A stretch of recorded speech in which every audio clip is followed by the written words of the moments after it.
Good morning everyone. Welcome to TS in the School. Myself Swati Mahavar. I teach SST subject. Today we start with the subject Geography of class 10. We start with chapter number 6, Manufacturing Industries. In the last previous video, we are on the page number 68. Come to page number 68.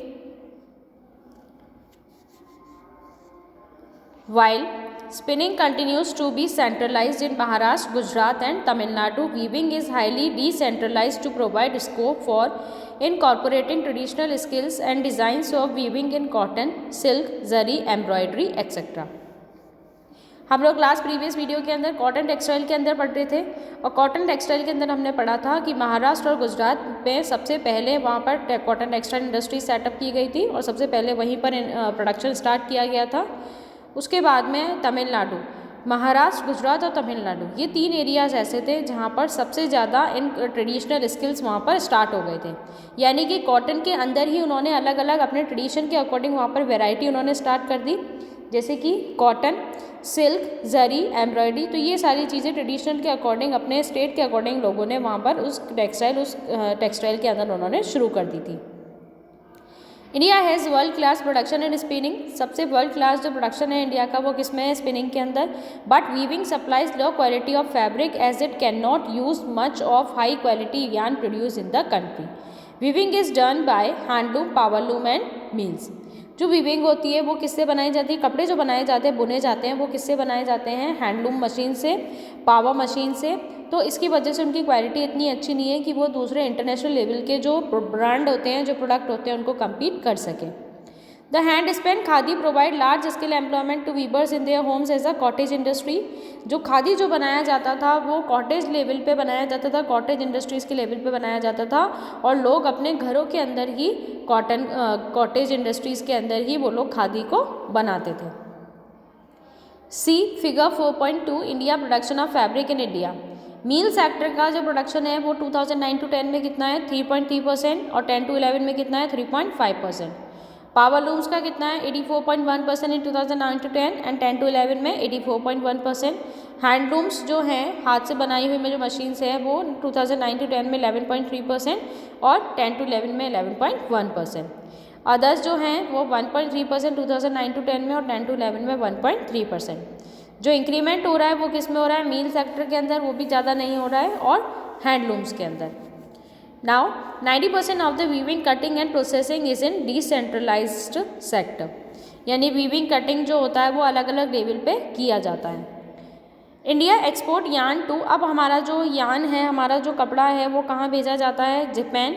Importers of cotton goods from India are USA, UK, Russia, France, east European countries, Nepal, Singapore, Sri Lanka and African countries.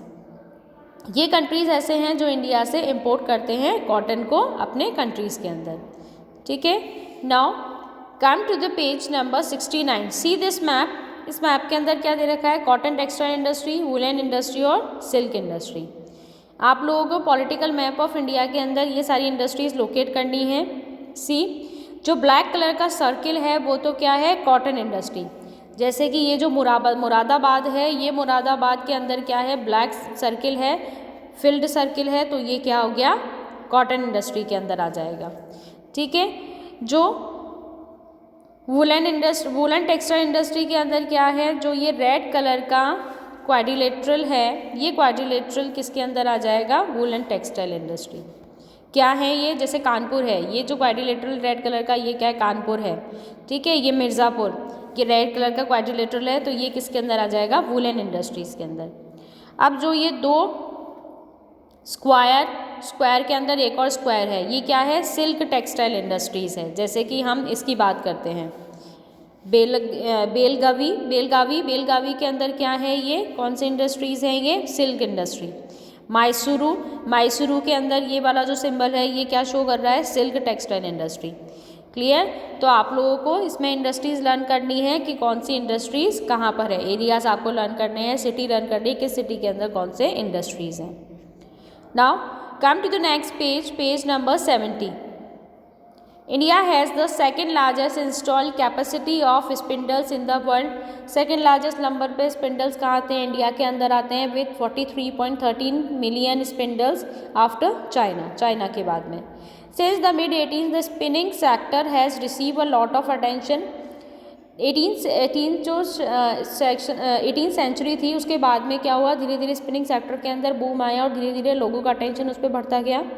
We have a large share in the world trade of cotton yarn. सबसे ज़्यादा जो trade होता है, world trade जो होता है वो किसका होता है, यहाँ के धागों का, कॉटन यार्न का। Accounting for 1/4 of the total trade. जितना भी टोटल इंडिया का ट्रेड होता है उसका 1/4 सिर्फ किसका होता है, कॉटन यार्न का। However a trade in garments is only 4% of the world's total. लेकिन यहाँ का जो मैन्युफैक्चरिंग जो कॉटन प्रोडक्ट है वो क्या होता है, उसका सिर्फ 4% यहाँ से एक्सपोर्ट किया जाता है वर्ल्ड के अंदर। Our spinning mills are competitive at the global level and capable of using all the fibers we produce। ठीक है, ग्लोबल लेवल पे स्पिनिंग मिल्स यहाँ का इनका प्रोडक्ट बेचा जाता है और दूसरे फाइबर्स के अकॉर्डिंग क्या है, अच्छे हैं ये। The weaving, knitting and processing units can not use much of the high quality yarn that is produce in the country. अब जो प्रोडक्ट बनाया जाता है, वीविंग, नीटिंग और ये सारे प्रोसेसेस करके जो प्रोडक्ट बनाया जाता है उसके अंदर हाई क्वालिटी का यार्न यूज़ नहीं किया जाता है, क्योंकि हाई क्वालिटी का यार्न तो क्या करते देते हैं, यहाँ से एक्सपोर्ट करते थे दूसरे कंट्रीज़ के अंदर, क्योंकि उसका डिमांड क्या है, दूसरे कंट्रीज़ में ज़्यादा है। There are some large and modern industry in this segment. कुछ लार्ज इंडस्ट्रीज़ हैं, कुछ मॉडर्न इंडस्ट्रीज़ हैं, but most of the production is in fragmented small unit. लेकिन लार्ज इंडस्ट्रीज़ के अंदर क्या होता है, पैसे ज़्यादा लगते हैं, इसलिए लार्ज इंडस्ट्रीज़ क्या है, कम है। स्मॉल यूनिट की जो इंडस्ट्रीज़ है वो क्या है, ज़्यादा है। Which cater to the local market. This mismatch is a major drawback for the industry. और यही इंडिया का क्या है, ड्रॉबैक है। As a result many of our spinners export cotton yarn while garment manufacturers have to import fabric. यहाँ के बहुत सारे जो स्पिनर्स होते हैं वो कॉटन यार्न यहाँ से क्या करते हैं, एक्सपोर्ट करते हैं और वहाँ से बना हुआ फैब्रिक यहाँ पे क्या करते हैं, इम्पोर्ट करते हैं। यानी कि यहाँ के धागे अच्छी क्वालिटी के तो बाहर चले जाते हैं और उन धागों से बना हुआ प्रोडक्ट इंडिया के अंदर आता है दूसरे कंट्रीज से। Although we have made significant increase in the production of good quality long stable cotton. यहाँ पर कॉटन का जो प्रोडक्शन है वो गुड क्वालिटी का होता है और लार्ज लेवल पे होता है। The need of to import is still failed. Power supply is erratic and machinery needs to be upgraded in the weaving and processing sector in particular. क्योंकि यहाँ पर अब प्रोडक्शन यहाँ पे ज़्यादा क्यों नहीं होता है, क्योंकि यहाँ पे ना तो इतना पावर सप्लाई है, ना ही यहाँ की टेक्नोलॉजी इतनी अपग्रेडेड है कि यहाँ पे इतना अच्छा प्रोडक्शन किया जा सके, इतना अच्छा फैब्रिक यहाँ पे बनाया जा सके। Other problems are the low level of output and output of labour. यानी कि लेबर यहाँ पे कम है और कम स्किल्ड लेबर है यहाँ पे। And stiff competition with the synthetic fibre industry. और बाहर का जो इम्पोर्टेड जो प्रोडक्ट बनाया जाता है, जो फैब्रिक बनाया जाता है, उसके कंपैरिजन में उतना अच्छा फैब्रिक यहाँ इंडिया के अंदर नहीं बनाया जा सकता, क्योंकि यहाँ पे लेबर इतनी हाईली टेक्निक और मशीन्स इतनी अपग्रेडेड नहीं है। Now come to the next, jute industries. India is the largest producer of new jute, raw jute and jute goods and stands at second level and the exporter after Bangladesh। Bangladesh के बाद जो number second level का जो exporter है वो कौन है, India है। किसके कंपैरिजन में, जूट के कंपैरिजन में, क्योंकि इंडिया के अंदर रॉ जूट क्या होता है, बहुत अच्छे अमाउंट में प्रोड्यूस किया जाता है। There are about 80 jute mills in India. कितनी जूट मिल्स है इंडिया के अंदर, 80 in 2010 to 11। Most of these are located कहाँ पर है ये, West Bengal, mainly along the banks of river Hooghly in a narrow belt. ठीक है, ज़्यादातर जो जूट इंडस्ट्रीज़ है वो कहाँ पर है, हुगली निकर के रिवर के पास में, वेस्ट बंगाल में।